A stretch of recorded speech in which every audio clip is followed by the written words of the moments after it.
हमने सबसे पहले सेंड किया था फर्स्ट चैप्टर ठोस अवस्था। चलिए आज हम उसी के कुछ बहुविकल्पी क्वेश्चन सॉल्व करेंगे। सभी लोग ध्यान दें। जैसे कि पहला क्वेश्चन है, ठोस ए अति कठोर ठोस तथा गलित अवस्था में विद्युत रोधी है। यह बहुत उच्च ताप पर पिघलता है। यह किस प्रकार का ठोस है? देखिए ऑप्शन है इसमें आणविक, आयनिक, धात्विक और सहसंयोजक। जो कि देखो आपको हमने पिछले ईयर कुछ ठोस अवस्था के बारे में पढ़ाया था, तो इसका जो आंसर है वो है डी नंबर, यानी कि सहसंयोजक। अच्छा, क्यों है? क्योंकि ये अधात्विक क्रिस्टलीय ठोसों के क्रिस्टल में निकटवर्ती परमाणुओं के मध्य दिशात्मक प्रबल सहसंयोजक बंद होते हैं। इन्हें सहसंयोजक अथवा क्रिस्टल ठोस कहते हैं। इनका गलनांक उच्च होता है और गलित अवस्था में विद्युत रोधी होते हैं। ठीक है, जैसे उदाहरण है हीरा है, सिलिकॉन है, कार्बाइड है आदि, है ना। फिर दूसरा क्वेश्चन है, सोडियम क्लोराइड क्रिस्टल की संरचना है। ठीक है, सोडियम क्लोराइड आपने देखा होगा NaCl, ठीक है, की संरचना कैसी होती है। तो देखो आपने देखा होगा कि जो NaCl होता है उसमें एक धनायन होता है और एक ऋणायन होता है, जिससे मिलकर वो बना होता है। ठीक है, तो इसकी जो आकृति होती है वो केंद्रीय घनीय संरचना के आकार की होती है, अर्थात इसका ऑप्शन फर्स्ट हो जाएगा। ठीक है, थर्ड क्वेश्चन पे चलते हैं। घनीय क्रिस्टलीय क्रिस्टलों में अच्छी दूरियां अथवा कोर लंबाई होती हैं। ठीक है, जैसे A बराबर B बराबर C, A बराबर B not equal to C। फिर है A not equal to B, B not equal to C। फिर है डी नंबर में है alpha equal to beta equal to gamma equal to 120। तो देखते हैं इसका क्वेश्चन का क्या है। इसका है ए नंबर। ठीक है, तो इसको आपको कंप्लीट कर लेना है कि प्रत्येक अक्षीय कोण 90 का होता है। कितने का होता है? 90 का होता है, यानी कि तीनों बराबर हो जाएंगे, यानी कि ए नंबर। ठीक है, इस ये नंबर आपका क्वेश्चन सही हो जाएगा। इसी तरह आप फोर्थ क्वेश्चन पे देख लेते हैं।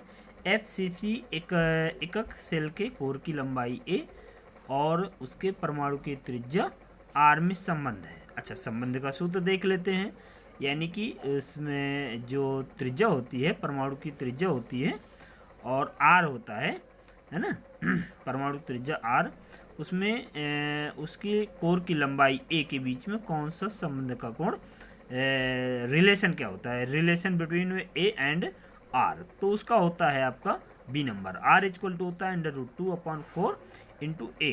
ठीक है, आपको दिख भी रहा होगा। चलिए कोई बात नहीं।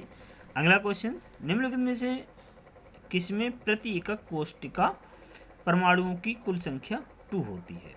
तो देखो जरा, इसमें आपके ऑप्शन दिए गए हैं फलक केंद्रीय घनीय एकक कोष्टिका, अंतः केंद्रित घनीय एकक कोष्टिका और आद्य घनीय एकक कोष्टिका। थर्ड है उपरोक्त में से कोई नहीं। तो इसका बी नंबर सही है, आप पढ़ लीजिए इसको। ठीक है, चलिए आगे चलते हैं। सोडियम क्लोराइड क्रिस्टल में Na+ आयन की समन्वय संख्या है। समन्वय संख्या कितनी है? यानी कि 6 है, 8 है, 4 है या 1 है। तो हम आपको बता दें कि प्रत्येक Na+ आयन के चारों ओर 6Cl- आयन होते हैं, अतः Na+ आयन की समन्वय संख्या 6 होती है। ठीक है, अब हम इसके डिटेल पोर्शन पे जब डिटेल पढ़ेंगे तो आपको डिटेल पढ़ाएंगे कि ये 6 आया कहाँ से। ठीक है अगला क्वेश्चन चलता है, तो ये इम्पोर्टेंट क्वेश्चन नहीं, इसको छोड़ दीजिए। आगे चलते हैं। धातु न्यूनता दोष वाला क्रिस्टल कौन सा? यानी कि धातु न्यूनता जिसमें कम दोष पाया जाता है वो कौन सा क्रिस्टल है? NaCl है, FeO है, KCl है या ZnO है? तो इसका है FeO, इसमें दोष कम पाया जाता है। ठीक है, इसका कारण क्या है? इसका कारण भी दिया गया है, आप पढ़ सकते हैं इसका। ठीक है, आगे चलते हैं।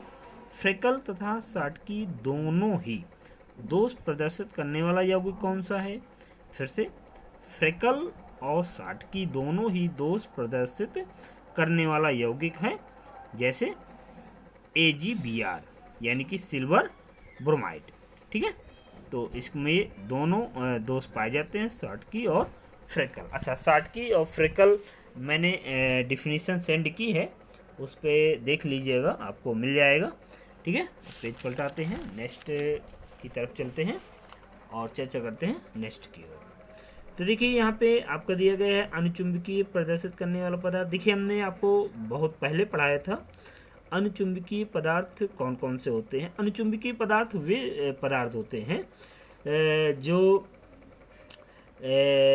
बहुत कम चुंबकीय क्षेत्र में प्रभावित होते हैं, थोड़ा थोड़ा होते हैं, लेकिन जो बिल्कुल नहीं होते वो प्रतिचुंबकीय होते हैं। जो थोड़े थोड़े प्रभावित होते हैं वो अनुचुंबकीय होते हैं। जो पूर्ण रूप से प्रभावित होते हैं वो लौह चुंबकीय होते हैं।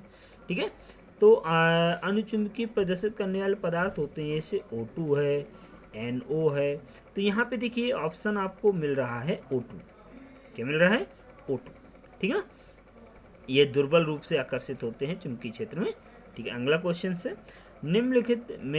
निम्न में संक्रमण धातु ऑक्साइड और लौह चुंबकत्व गुण दर्शाता है। अर्थात इस किस संक्रमण धातु ऑक्साइड में लौह चुंबकत्व गुण पाया जाता है? तो ऑप्शन दिए गए हैं MnO2, VO2, TiO2, CrO2।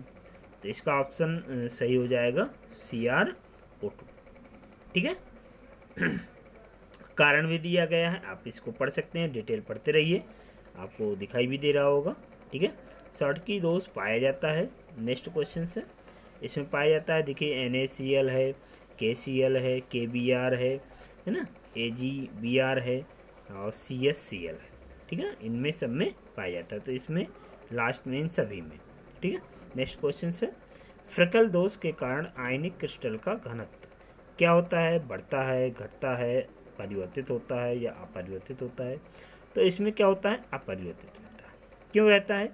इस दोष में लघुत्तर आयन अपने वास्तविक स्थान से लुप्त होकर अंतराकाश में चला जाता है, अतः आयनिक क्रिस्टल का घनत्व अपरिवर्तित होता है। तो इस प्रकार आज हमने कुछ बहुविकल्पी क्वेश्चंस देखे। ओके, फिर इसी तरह हम पर डे कुछ न कुछ आपको लाते रहेंगे। आप पढ़ने में मन लगाते रहें, थोड़ा सा समय निकालते रहें पढ़ाई के लिए। धन्यवाद।